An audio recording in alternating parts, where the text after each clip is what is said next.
well. I do believe the African Revolution has begun, and those who cannot see the writing on the wall, they will not survive this revolution. There is no turning back. The children of Africa are rising. The children of Africa understand the issues, and this time they're going to the streets, not along party lines. They're going to the streets united as citizens of Niger, as citizens of Mali, Burkina Faso, Guinea, because they understand that this particular fight has got to be dealt with from a national level, and I hope with time it'll be dealt with from a continental level, because the exploitation of the continent has got to stop.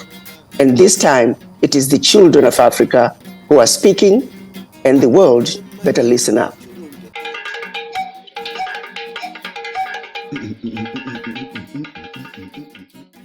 Now, let's continue to talk about the African that you guys know me. I'm talking about a lot of things that be happening in Africa, and these things have spread so much. And this lady that spoke, she spoke so passionate. This doctor, I don't know. These are people that we need to put in authority to speak for Africa around the world. You can hear her passionate words, and these words touch my heart so much. I become empathetic. I begin to tell ourselves, why will we allow the Western world control to exploit Africa without consequence? You know, what happened here, when you look at the Western media, they always say Africa is corrupt. Africa this, Africa. There's not much good thing. They don't tell the people that we exploit Africa in order to make our living. France never tell people what happened. So that's why I want you guys to actually listen to this lady and pick something from her. And you also that watching me, you make your own research too.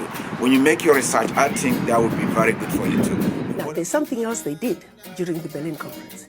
Because remember, after they had traveled around the continent, found some of the most powerful kingdoms with well-established educational and religious systems. I mean, the African people are just resilient. When you get to know the Africans, you understand the African spirit. And they knew that if they continued the same way they were going, they would never defeat the Africans. So they set in place a system of colonization, making the Africans believe that everything that was African was bad and everything that was European, particularly British and English, was better. So the seed of divide and conquer was also sown during the Berlin Conference. And they knew, just give it a generation or less, these people, not only are they going to be so divided, because they chopped us up into these small economies that really could never survive on their own. You take a country like Equatorial Guinea, Central African Republic, Malawi, Rwanda, Burundi, you know, they're economies that even if they struggle and begin to do better on their own, if the master decides you're becoming too smart, they're very easy to destabilize. Wow. And that's exactly what has been going on in our Africa. So Berlin Conference, people don't realize it was designed to see to it that the Africans are forever defeated. So for those who turn around and say, but Ambassador, don't talk about the Berlin Conference, it was a long time ago. And I'll say, as long as we have a country called Malawi, a country called Zimbabwe, a country called Central African Republic, all the African countries really for that matter, Berlin Conference is alive and well. Because that which they set out to do 123, 24 years ago, it's still in place. Nothing has changed.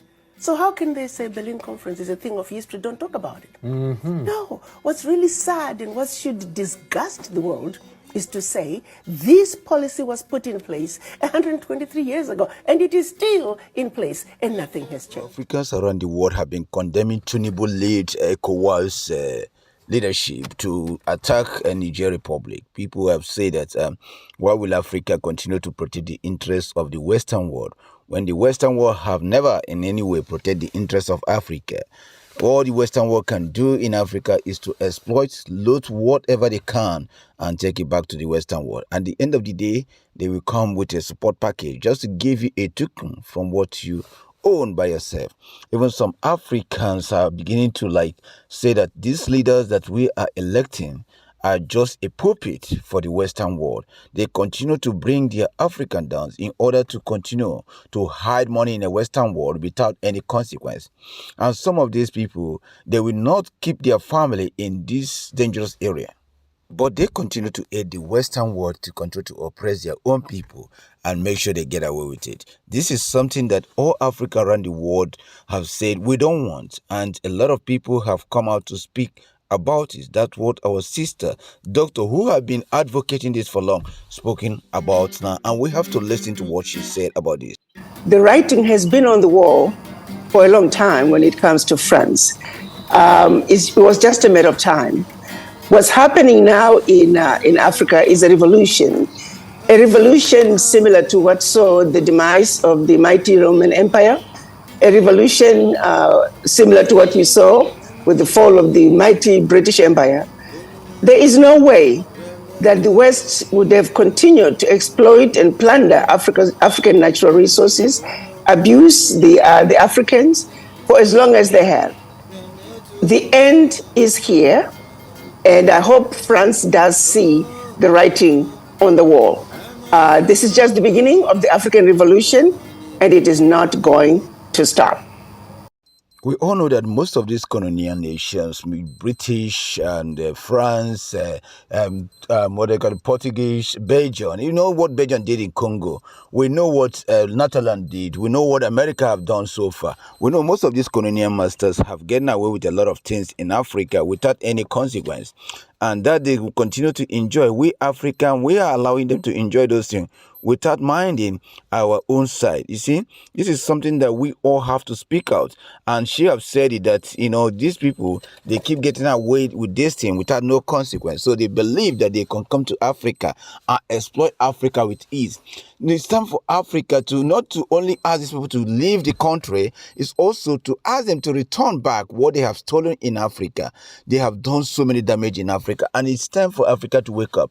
Nobody's against Western businesses. Nobody's against Western investment. Nobody's against even Western to have a citizen in Africa. But what we are against is exploitation. Let everything go according to law. Let everyone benefit. Both the indigenous and the Western benefit. Not you to exploit the people and go in your area and rather these people is corrupt and they are criminals. But you that is criminal becomes the good one. Now they ask you to leave. Criminals ask you to leave their place. Why can't you leave the criminal place and go your own way? So because you don't want to do anything with criminal. But we see the people that are criminal, and that's what she's saying now. She's calling it out now. Listen to what she said now. She's really calling it out. So serious. I think that France has gotten away with a lot over the years, and it's not just France, most of the Western powers for that matter. But I would hope that they would see that what's happening in Niger and what has happened in the other countries in West Africa is a very significant movement that I hope the West will look at it and consider it very seriously in terms of their policies on Africa, their foreign policies on Africa. What they have done in the past is simply not going to work anymore. In order to inform our people, a lot of things are going on that we are not talking about. And these things, since the topic of Niger comes to limelight, people want me to speak more. People want me to talk more about Niger, guys. We have so many things going on in Africa. You see, I am in for liberation. I don't in any way support people to be oppressed by anyone. People deserve their freedom. That's why when you see me sometimes, I talk about the Biafran. It's not because I came from the Biafran area, but I want liberation anywhere. Like, you see me talking about Niger because I want liberation. And Burkina Faso, Guinea, Mali. These are people that want it. And other African countries that want liberation. I want there to be peace in Africa. I want Africa to work freely. In Europe, we have countries that are 4 million. We have countries that are 8 million. They still exist. So guys, why can't we build on that way? We can build on small country and have an open border that we can build a strong relationship. And every Africans have come out to condemn what is going on in Niger. Even the ECOWAS that said we want to bring war, we want to fight Africa, we want to kill and want to do other things. People have literally come to condemn it. This does present for Africa now is an opportunity to begin to renegotiate its trade policies, its economic policies with these Western powers to get these resources to feed their factories and their manufacturing concerns at the expense of Africans. We have been impoverished for so long, and this has gone on for too long. Child has grown up to be a man, and he now knows his father's inheritance.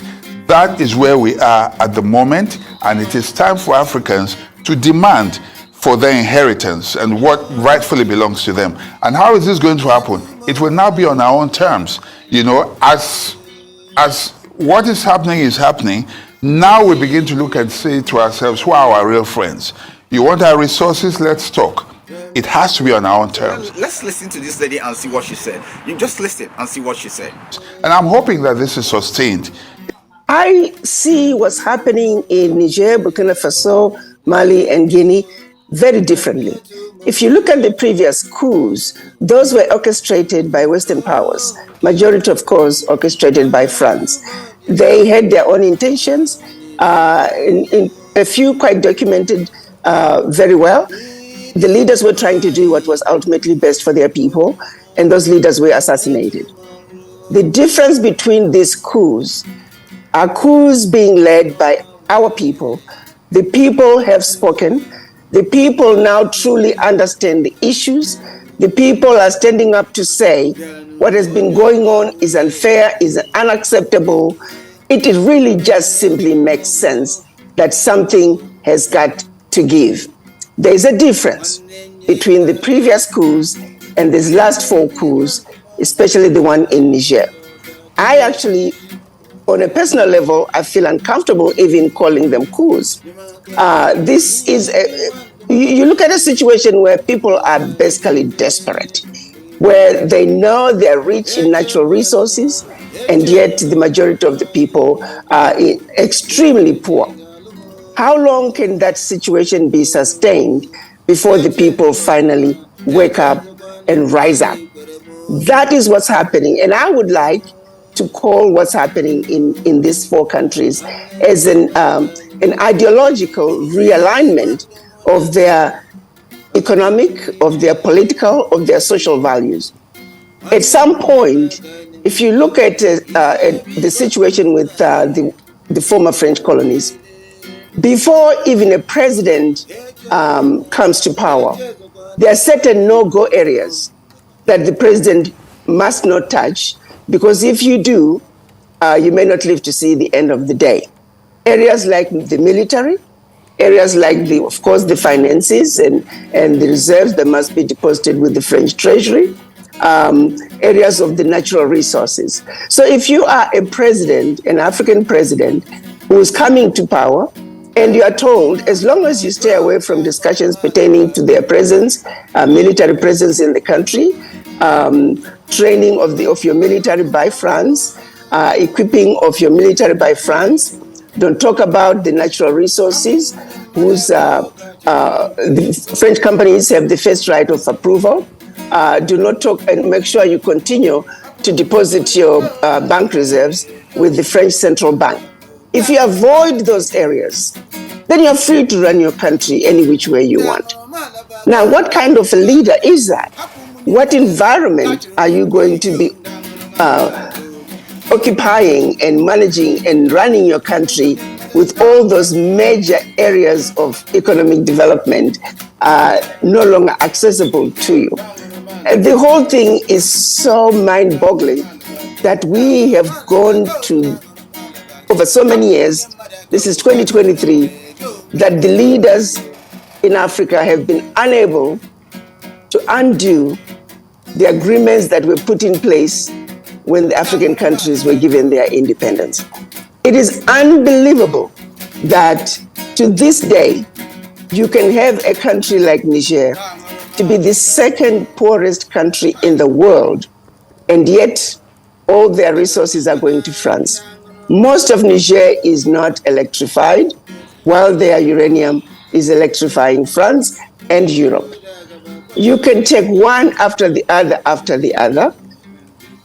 At every level, it's unfair, it's unacceptable, and I don't even know how the Western powers could really go to sleep every day knowing of the carnage that the havoc they're creating in Africa, and hope that this will go on forever.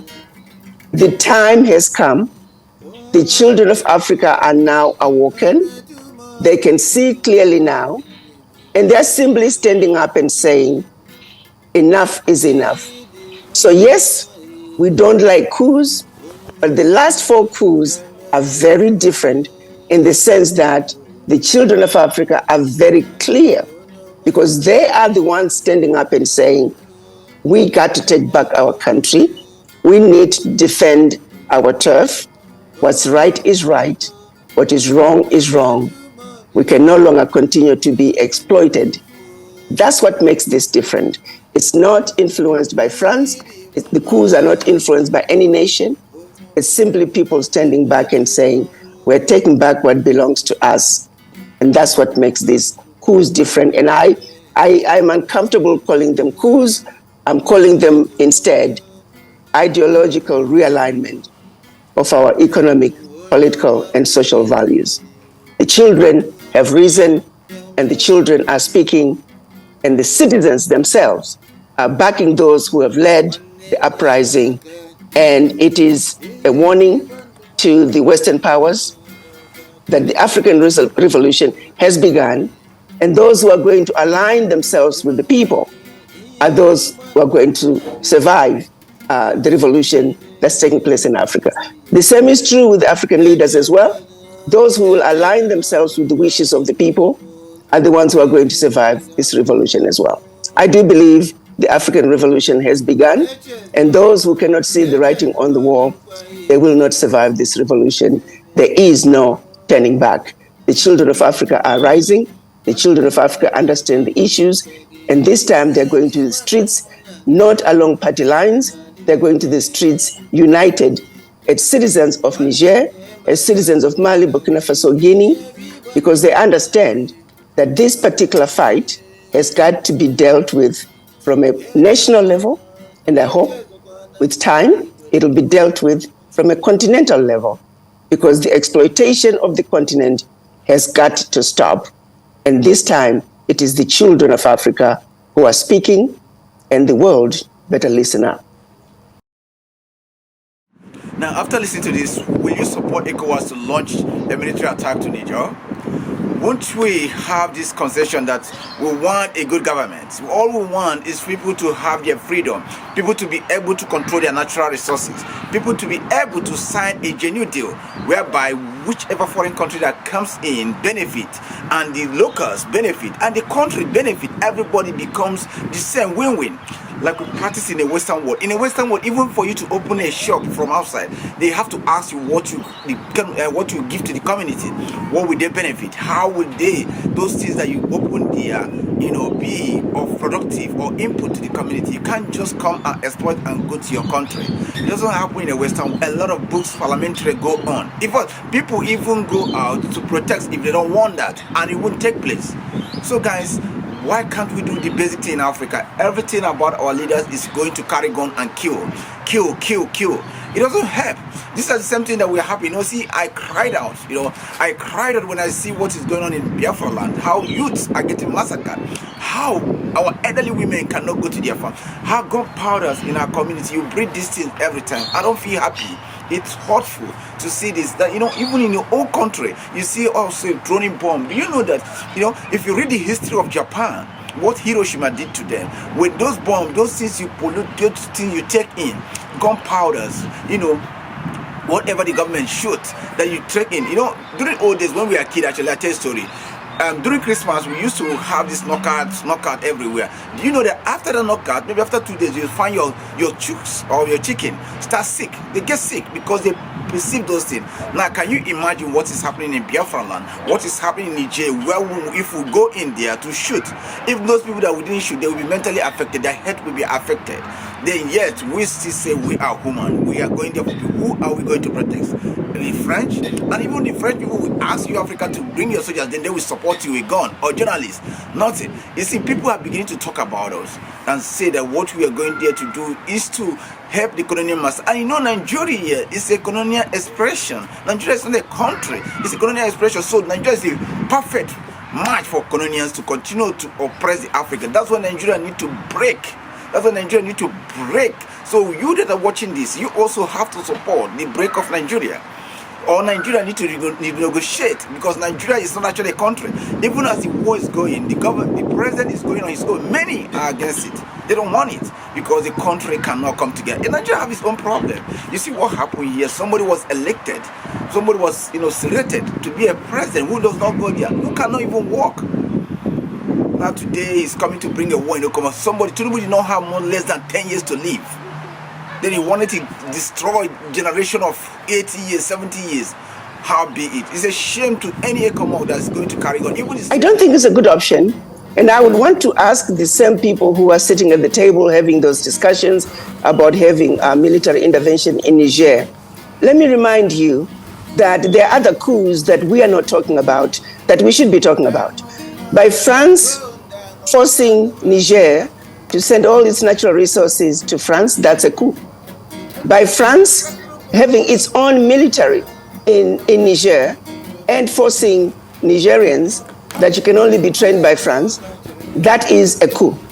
By forcing Niger to deposit 50% of its reserves with France, that is a coup. The question I have for those who are sitting on the table, during those ECOWAS meetings, during those AU peace and security meetings, what have you done about those coups? Take those 3 coups, multiply by 14, because that's what's happening in the 14 former French colonies. Those are deadly coups that have been taking place for decades. And you ECOWAS have done nothing about those coups. I need them to also answer and give us remedy as to how they are going to handle those coups. Make no mistake about it. Those are coups against the African citizens in those countries. And while they discuss what they would like to do with Niger, I would also want them to table those coups and come up with a solution as to what needs to be done. Because behind those coups that I just described from France, there are millions of children who are dying from starvation. There are millions of children who are going to bed with an empty stomach. There are millions of African youth who are unemployed. There are millions of women who are dying while giving birth to another life. I need them to put that on the table as well. If their interests are truly about the Africans, let's look at the global view of the issue. Let's have a bird's eye view of the issue and have a frank and fair and honest discussion about what is really going on in Africa. I do know that I don't think the carnage that's going on in Africa is what ECOWAS is all about. Leadership is about the people. It's about creating a better life for the people. But if you're going to allow one who has committed egregious crimes in Africa continues to have coups, those are coups. Let's call a spade a spade. You can't give France a pass. So also let us know what you intend to do about those ongoing economic and political coups that are being imposed on those 14 French countries, former French colonies by France. So to just talk about what's happening in Niger alone, in isolation, and not go to the root causes of the genesis of why what's happening is happening, that simply does not make any sense. And I would hope military intervention in Niger is not an option. That simply is not something we should do as Africans. There are better ways of dealing with our issues. Our elders must come together. Our elders must have a frank conversation, and let's look at what is ultimately best for the people, not only the people in Niger, but in all former French colonies and ultimately in all African countries, because this moment is calling for unity, meaningful unity of purpose among the African leaders to simply say, guys, this can no longer continue. It simply cannot continue. The people have spoken, and I hope our leadership would listen. The soldiers, you that are going to carry on there, that officer that is leading you have to take him down. He has to. You don't need to go with any officer. And I thank some of the people that have standing up. And this lady that spoke here, I'm so much in support of her. And we Africa have to rise up and begin to do the right thing. I thank you for watching the OB.